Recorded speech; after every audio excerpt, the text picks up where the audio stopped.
नमस्कार, मैं अरुण कुमार पांडे। आप द न्यूज वर्ड्स देख रहे हैं। आज भी आपके सामने मैं चाय पर चर्चा के साथ अखबार की सुर्खियों को और साथ में कोई जानकारी के लिए आपके साथ बैठा। आज 2 दिसंबर है, सोमवार।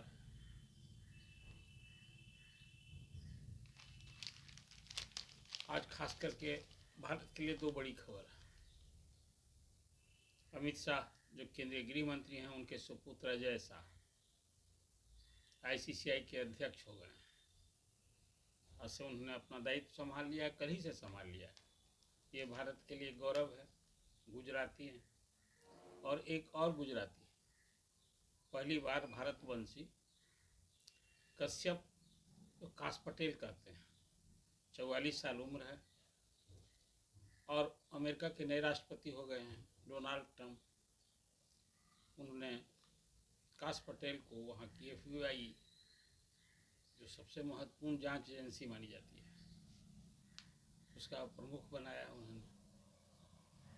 वे गुजरात के रहने वाले हैं। तो ये भारत के लिए 2 बड़ी खबर है। और आज ही ये सब अखबार की सुर्खियां हैं जिसकी आपके सामने चर्चा कर रहा हूँ। अब तो भारत की आबादी दुनिया में सबसे अधिक आबादी वाला देश हो गया है। कहते हैं 140-42 करोड़ की आबादी वाला देश।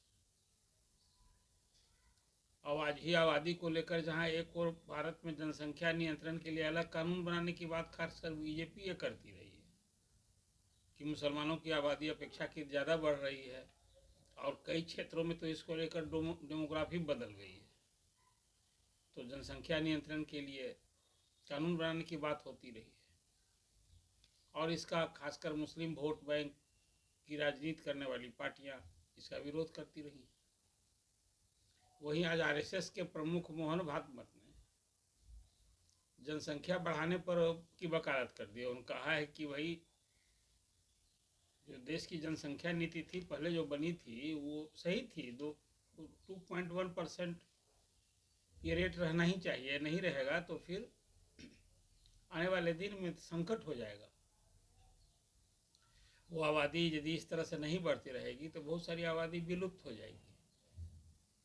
देखिए, देश ही नहीं पूरी दुनिया में 112 करोड़ हिंदू हैं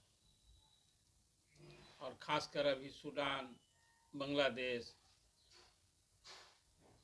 में तो हिंदुओं पर एक तरह से कहिए कि जुल्म अत्याचार का एक सिलसिला शुरू हो गया है। बांग्लादेश में जो खासकर भारत के ही सहयोग से बांग्लादेश बना था, और जब बांग्लादेश बना था तो वह हिंदू और मुस्लिम सबका वहाँ योगदान था। तो भाषा के आधार पर बना था, सभी बंगाली लोग की पहल से बना था। लेकिन आज वहाँ जो हो रहा है, जो स्थिति बनी हुई है, एक चिंता का विषय। और इसी दौरान मोहन भागवत ने जनसंख्या बढ़ाने की वकालत करके खासकर बीजेपी को ही जो नेता जनसंख्या नियंत्रण के लिए कानून बनाने की बात कर रहे हैं, उनको तो एक तरह से कहिए कि आईना दिखा दिया। दोनों में कौन सही है? मोहन भागवत कह रहे हैं कि जनसंख्या नियंत्रण नहीं, जनसंख्या बढ़ाना चाहिए और 2-3 बच्चे पैदा होने चाहिए। और बीजेपी के लोग खास करके फायर ब्रांड लेता है गिरिराज सिंह, ये तो अक्सर बोला करते हैं कि वे जनसंख्या नियंत्रण के लिए कानून होना चाहिए। तो एक आज भी अखबार की सुर्खियाँ हैं। अब देश के लिए, भारत के लिए, जो पूरी दुनिया में सबसे अधिक आबादी वाला देश, चीन से भी अधिक आबादी हो गई, तो एक चिंता तो है ही कि देश में जनसंख्या नियंत्रण होना चाहिए। संपूर्णता में आप यदि देखेंगे तो देश के लिए हम अमेरिका की तरह बड़ा क्षेत्रफल वाला देश नहीं है। तो यहाँ तो जनसंख्या नियंत्रण के लिए जो बात कही जाती है वो बहुत हद तक व्यवहारिक भी है, सोच सही है। और इसके लिए जनसंख्या नियंत्रण के लिए बहुत सारा प्रोत्साहन की नीति चली।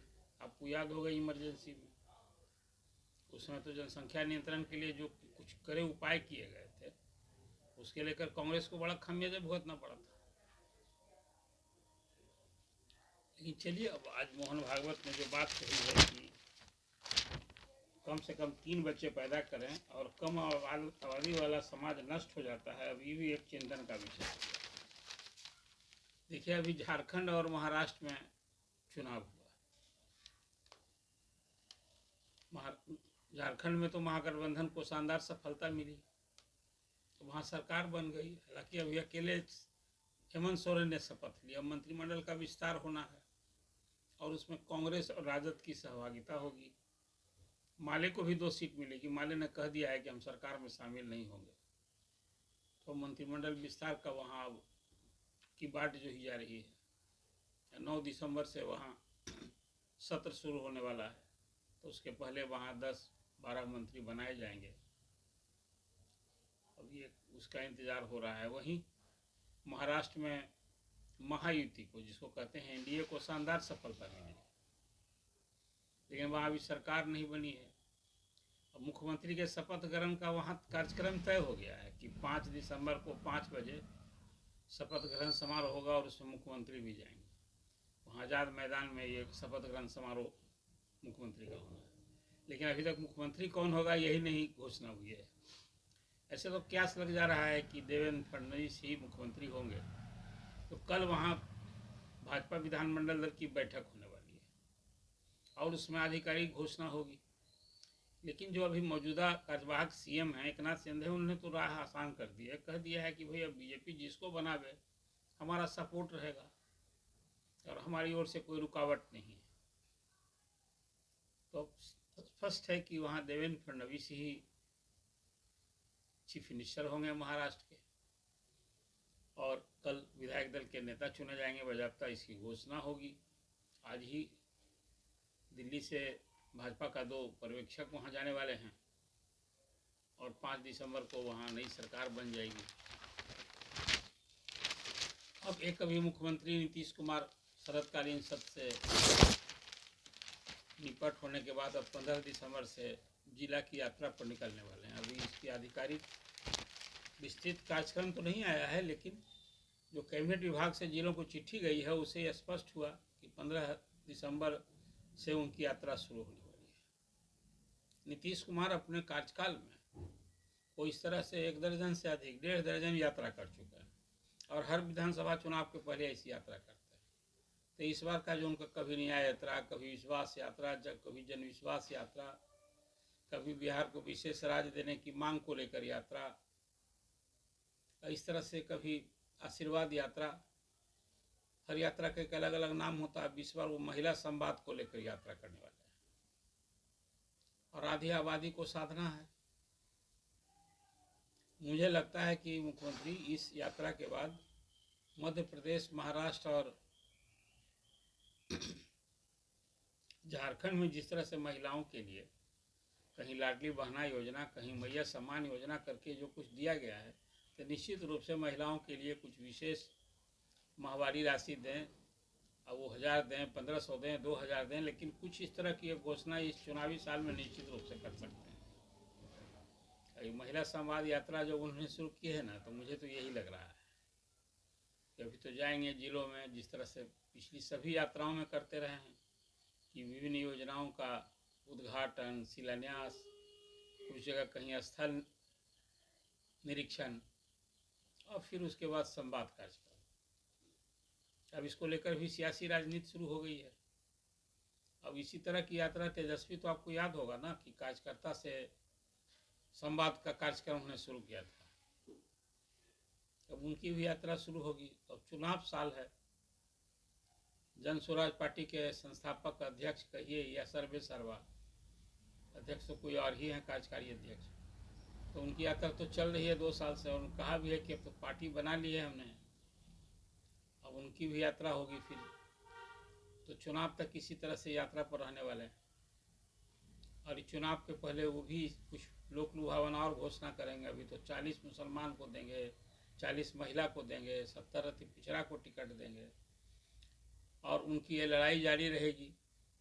नीतीश कुमार को सत्ता से बाहर करना है और राजद की जगह खुद को सीधे मुकाबला में लाना है। इस लक्ष्य के साथ वो चुनावी जंग में है।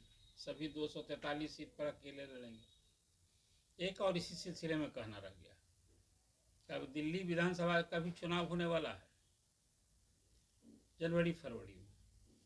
तो वहाँ अरविंद केजरीवाल ने कल घोषणा कर दी है कि भाई वहाँ तो हम अकेले लड़ेंगे, आप पार्टी वहाँ अकेले लड़ेगी, कोई कांग्रेस से तालमेल नहीं होगा। जिस तरह से हरियाणा के चुनाव में कांग्रेस ने किसी से तालमेल नहीं किया, इसके चलते उनके सहयोगी दल भी बिदक गए थे। तो अब उसका बदला ले रही आप पार्टी की, भाई हम दिल्ली में आपसे कोई समझौता नहीं करें, अकेले लड़ें। ये बात भी कल आ गई। हालांकि वहाँ दिल्ली के कांग्रेसियों ने भी कह दिया है कि हमें भी किसी से सहयोग और साथ चलने की दरकार नहीं है। तो अभी स्पष्ट हो गया है कि दिल्ली के विधानसभा चुनाव में आप, बीजेपी और कांग्रेस, 3 पार्टियों का मुकाबला होगा। अब देखिए इस बार फिर अरविंद केजरीवाल ही की जीत होती है, आप पार्टी की सत्ता में वापसी होती है फिर, कि भाजपा जो एक भगीरथ प्रयास कर रही है सत्ता में आने का। अभी तो एक बात स्पष्ट है कि उधर से तो अरविंद केजरीवाल सीएम कैंडिडेट हैं ही ना, चेहरा। अभी तो जेल यात्रा हुई, बाद में आए तो अतिशी को बना दिया, उन्हें कार्यकारी व्यवस्था है। लेकिन बीजेपी से सीएम का कौन चेहरा होगा अभी तक कि सामने नहीं हुआ है, ये बात है वहाँ। तो आज ये भी एक अखबार की सुर्खियाँ बनी है जो आपसे मैंने अवगत कराया। अब कुछ बिहार की भी चर्चा हो जाए। कल मुख्यमंत्री एक बड़े कार्यक्रम से, कल भी मैंने आपसे कहा था, कल जो महिला हॉकी का जो राजगीर में चैंपियनशिप मैच हुआ था उसमें भारत की टीम जीती थी। तो फिर भारत की टीम को और फिर जो आयोग थे सबको सम्मान के यहाँ एक बड़ा कार्यक्रम किया था शाम को 5 बजे, और टीम के सदस्यों को 10-10 लाख और फिर 5 लाख इस तरह से पुरस्कार वितरण किया। एक प्रोत्साहन देने की नीति और मंशा से ये कार्यक्रम एक शुरू किए बिहार सरकार की ओर से, ये कि सही कार्यक्रम कहा जाएगा इसको। अब अभी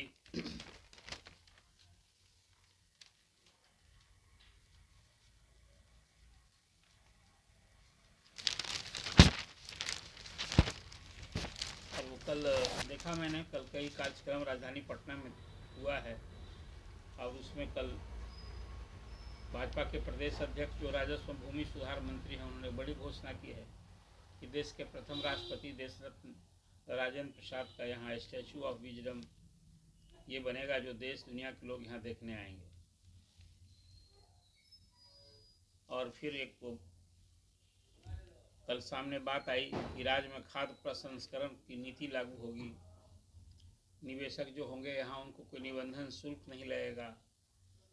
तो बिहार की तस्वीर बनी है, रोजगार का अवसर बढ़ाना है तो कृषि प्रधान बिहार में तो खाद्य प्रसंस्करण पर ही ना कुछ जोर देना होगा। अब चिराग पासवान को ये दायित्व तो केंद्र में केंद्रीय मंत्री वही हैं, खाद्य प्रसंस्करण के भी मंत्री हैं। तो जो बिहार फर्स्ट और बिहारी फर्स्ट की बात करते रहते हैं, उन्हें एक अवसर मिला है।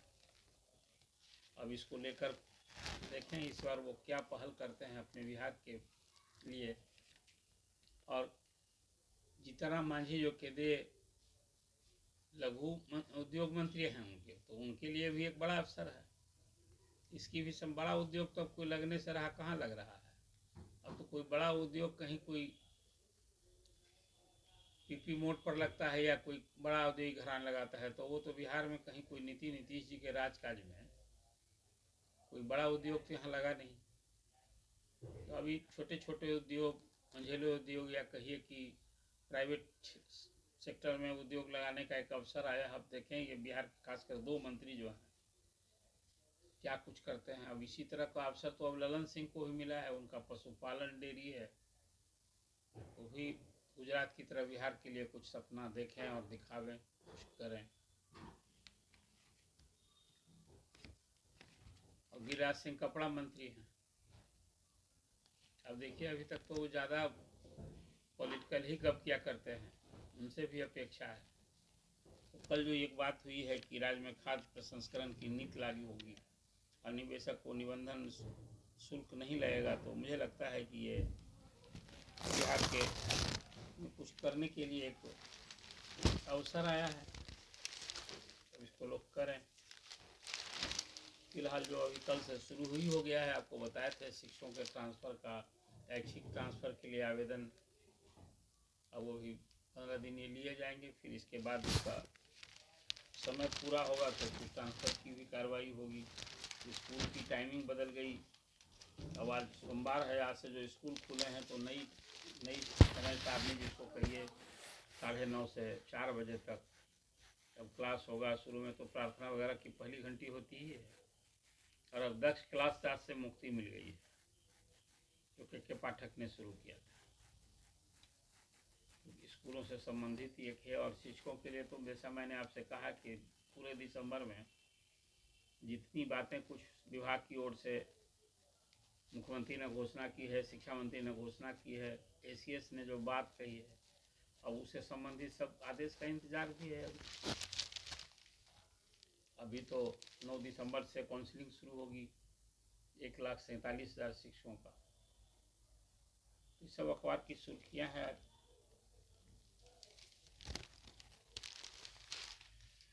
आज की चर्चा आपको कैसी लगी? आप द न्यूज़ वर्स को सब्सक्राइब कीजिए, अपना कमेंट्स ज़रूर कीजिए। धन्यवाद।